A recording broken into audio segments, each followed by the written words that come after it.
तो आपने देखा कैसे बीजेपी वाले सामाजिक भाईचारा जिंदाबाद के नारे लगा रहे हैं। वो भाजपा जो अपने मंत्री के वाहन से किसानों को कितने बेरहमी से कुचलवाया था, वो भाजपा जो किसानों के धरना प्रदर्शन में बिजली के साथ पानी का कनेक्शन भी कटवाया था, वो भाजपा जो किसान आंदोलन को कमजोर करने के लिए किसानों को डराया धमकाया, वो भाजपा जो किसानों के धरना प्रदर्शन में बिजली के बाड़ लगवाए, कील लगवाए, वो भाजपा जो एक बेटी को हिंदू रीति रिवाज के विरुद्ध जाकर रात में लाश को बिना परिजन की आज्ञा से अंतिम संस्कार करवाया, वो भाजपा सामाजिक भाईचारा जिंदाबाद के नारे लगवा रही है। सोचने वाली बात है, सोचने वाली बात है। ये इस अहंकारी बीजेपी अहंकारी पार्टी को आज सामाजिक भाईचारा जिंदाबाद करने की क्या जरूरत पड़ गई। किसानों और जाटों के 250 से ज्यादा नेताओं को दिल्ली में अपने सांसद परवेज साहिब सिंह वर्मा के आवास पर आमंत्रित किया गया था। अब सवाल यह बनता है, जो जाट समुदाय 2014 के लोकसभा चुनाव में, 2017 के विधानसभा चुनाव में और 2019 के लोकसभा चुनाव में बीजेपी को एक मुश्त तोड़ दिया था, आज उसी जाट को एकत्रित करके, उसी जाट नेताओं को एकत्रित करके सामाजिक भाईचारा के नाम पर वो क्या बताना चाहते हैं? क्या इन जाट के वोटों से इनको अब डर लगने लगा है? क्या इनको लगता है कि जाट समुदाय का वोट खिसक रहा है? ये सारी बातें हम इस विस्तार से समझेंगे। मैं मोहम्मद फैसल, आप देख रहे हैं टुडे न्यूज़।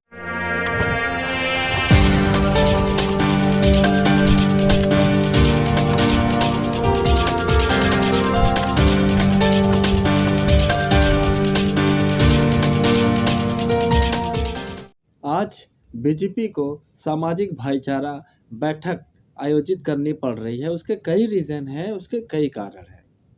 उसमें से एक कारण ये भी है, 6 अक्टूबर 2020 को देश के सबसे बड़े किसान नेता चौधरी चरण सिंह के सुपुत्र आरएलडी के अध्यक्ष, वर्तमान अध्यक्ष जयंत चौधरी जब हाथरस पहुंचते हैं पीड़िता के घर वालों से मिलने के लिए, तो उस समय वो मीडिया वालों से बातें करते हुए देखे जा रहे थे और तुरंत ही अचानक ही वहाँ पुलिस पहुँचती है और वहाँ पे लाठीचार्ज कर दी जाती है, जिससे जयंत चौधरी को थोड़ी बहुत चोट आई, लेकिन उनके साथ में रहने वाले तमाम लोगों को बहुत ज़बरदस्त चोटें आई थी।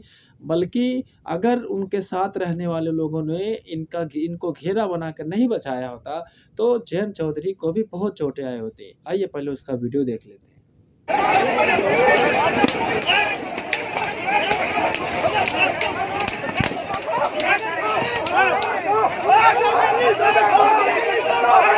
आज बीजेपी वालों को सामाजिक भाईचारा बैठक आयोजित करनी पड़ रही है। उसमें से एक वजह यह भी है, 6 दिसंबर 2021 को सपा के मुखिया अखिलेश यादव और आरएलडी के मुखिया जयंत चौधरी के बीच में बैठक होती है और बैठक में यह फैसला ले लिया जाता है कि ये दोनों पार्टियां मिलकर चुनाव लड़ेंगी। ये एक बहुत बड़ा भी कारण है, क्योंकि जयंत चौधरी का सपा से जाकर मिल जाना कहीं ना कहीं जाट समुदाय सोचने पर मजबूर हो गया है कि बीजेपी को टक्कर देने में सपा और जयंत चौधरी की आरएलडी पार्टी मजबूत साबित हो सकती है। तो कहीं ना कहीं जाट अब इस गठबंधन की ओर धीरे धीरे अपने कदम बढ़ा रहा है। फिर उसके बाद मुजफ्फरनगर की खतौली विधानसभा के एक गांव में बीजेपी के विधायक विक्रम सैनी जब वहां पर पहुंचते हैं वोट मांगने के लिए, तो गांव वाले उनको घेर लेते हैं और उनसे सवाल करते हैं, उनके खिलाफ हुटिंग होने लगती है, उनके खिलाफ नारे लगाए जाते हैं। तो वहां से विधायक जी को भागना पड़ता है। आइए उसका भी वीडियो पहले देख लेते हैं।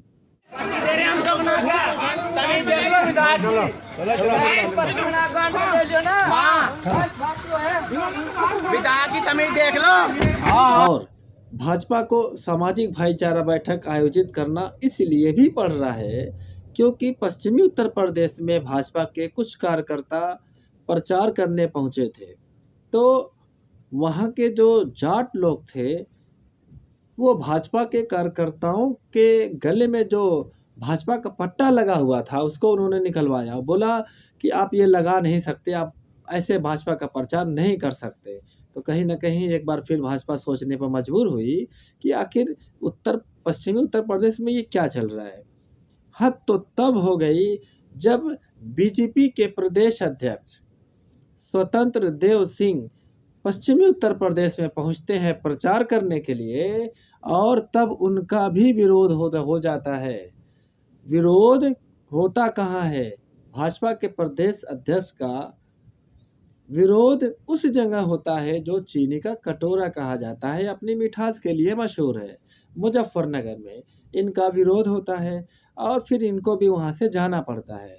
और जब बीजेपी के प्रदेश अध्यक्ष का विरोध हुआ वहाँ पर पश्चिमी उत्तर प्रदेश के मुजफ्फरनगर में, तो बीजेपी के खेमे में हलचल मच गई। बीजेपी के अंदर अफरा तफरी मच गई। और जब बीजेपी को वेस्ट यूपी में अपनी पराजय की सुगबुगाहट का आभास हुआ तो पार्टी ने अपनी रणनीति बदली और फिर बीजेपी की तरफ से सामाजिक भाईचारा बैठक का आयोजन किया जाने लगा। दिल्ली में बीजेपी सांसद परवेज साहिब सिंह वर्मा के आवास पर 250 से ज़्यादा किसान व जाट नेताओं को आमंत्रित किया गया था। सामाजिक भाईचारा बैठक करना तो खैर भाजपा की मजबूरी है, ये उनका अंदरूनी मामला है, वो कर सकते हैं, सो उन्होंने किया। लेकिन हैरानी तो तब हुई जब उस बैठक में आरएलडी के अध्यक्ष जयंत चौधरी को बुला लिया गया और गृह मंत्री अमित शाह ने तो यहाँ तक कहा कि जयंत चौधरी को भी हमारी पार्टी के साथ आ जाना चाहिए, उनको हमारे पार्टी के साथ गठबंधन कर लेना चाहिए। वो गलत रास्ते पर चले गए हैं, उन्होंने गलत घर चुन लिया है। और यही नहीं, अमित शाह ने 2 कदम और आगे बढ़कर कहा कि जयंत चौधरी को हम भी चाहते हैं। दूसरी तरफ बीजेपी सांसद परवेज साहिब सिंह वर्मा क्या कहते हैं, आइए सुन लेते हैं। वो कहते हैं कि जयंत के लिए हमारे दरवाजे खुले हैं। सांसद जी को तो यहाँ तक कहना पड़ा कि आरएलडी के लिए चुनाव के बाद भी दरवाजे खुले हैं। एक बात तो समझ में आती है कि बीजेपी आरएलडी को न्योता देकर जाट समुदाय के भीतर ये मैसेज देना चाहती है कि हम जाट समुदाय के साथ हैं, किसानों के साथ हैं, क्योंकि निराश भाजपा को यह पता है बिना जाट समुदाय के समर्थन से पश्चिमी उत्तर प्रदेश में विजय हासिल कर पाना बहुत मुश्किल है। आइए आंकड़ा देखते हैं। 10 फरवरी को जिन 11 जिलों की 58 विधानसभा सीटों पर चुनाव होने हैं, पिछली बार उन 58 में से बीजेपी के पास 53 सीटें थीं, सपा के पास 2 और बसपा के पास भी 2 और आरएलडी के पास 1 सीट थी। और बीजेपी ने तो उन 11 जिलों में से 6 जिलों में तो क्लीन स्वीप कर दिया था। बीजेपी उसी प्रदर्शन को दोबारा दोहराने के लिए ही इस सामाजिक भाईचारा बैठक का आयोजन वो लोग कर रहे हैं और बीजेपी अपना पुराना प्रदर्शन दोहराना चाहती है।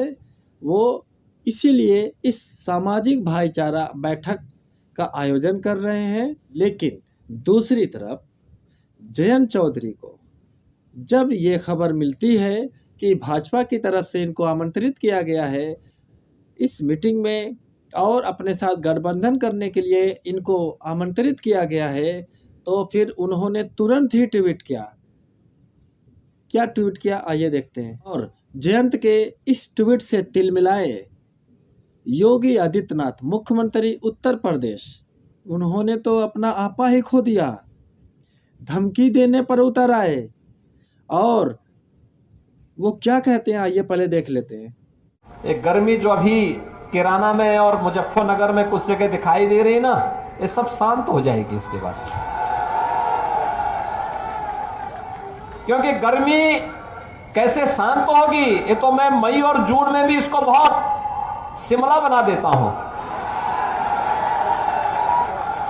तो आपने देखा कैसे प्रदेश के मुखिया ऐसे धमकी भरे अंदाज में कुछ कह रहे हैं। खैर, गर्मी उतारने और चर्बी पिघलाने की सियासत से किसको कितना फ़ायदा और कितना नुकसान होगा ये तो 10 मार्च को पता चल जाएगा। लेकिन वर्तमान की जो तस्वीर बनकर सामने आ रही है, जो उभर कर आ रही है, तो इससे अनुमान लगाया जा सकता है कि इस समय एसपी आरएलडी गठबंधन वेस्ट यूपी में मजबूती से अपनी दावेदारी रख रही है और एक मजबूत विकल्प बनकर उभरी है। इस वीडियो में बस इतना ही। ऐसी और खबरों के लिए टुडे न्यूज़ से जुड़े रहें। धन्यवाद।